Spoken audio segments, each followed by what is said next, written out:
Presented by Jaya music world Hardi Mol Lalpur. कि तू भी भूल जा मुझे भी भूल जाने दे, कि तू भी भूल जा मुझे भी भूल जाने दे। सपनों में आके मत सताओ मुझे सो जाने दे।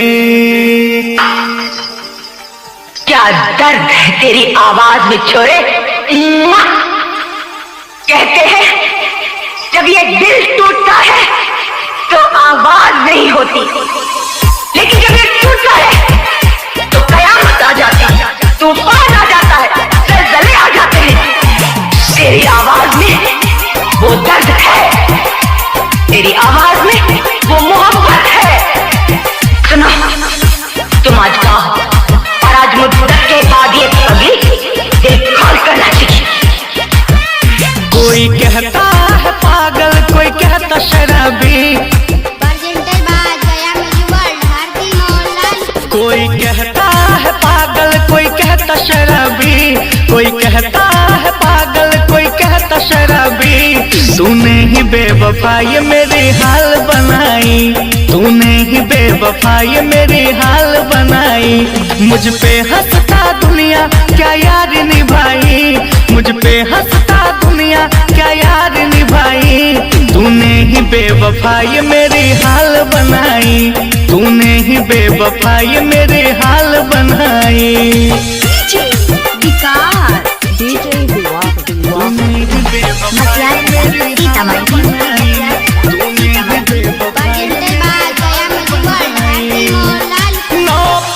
कैसे जीता हूँ जाम आंसू का पीता हूँ, तूने दिया जख्म जो सीने में उसे लेके मैं सोता हूँ, उसे लेके मैं सोता हूँ।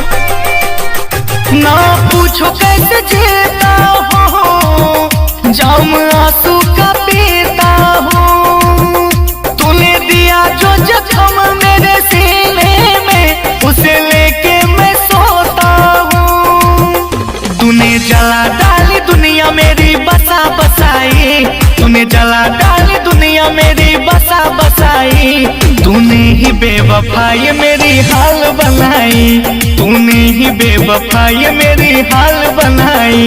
मुझ पे हंसता दुनिया क्या यार निभाई, मुझ पे हंसता दुनिया क्या यार निभाई। तूने ही बेवफाई मेरी हाल बनाई, तूने ही बेवफाई मेरी हाल बनाई।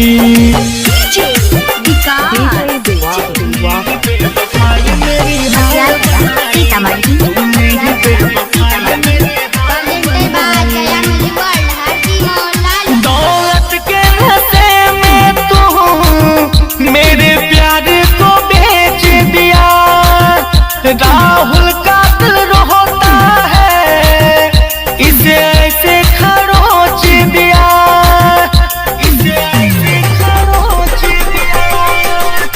दौलत के नशे में तू मेरे प्यार को बेच दिया, सालिम का दिल रोता है इसे तूने खरोच दिया।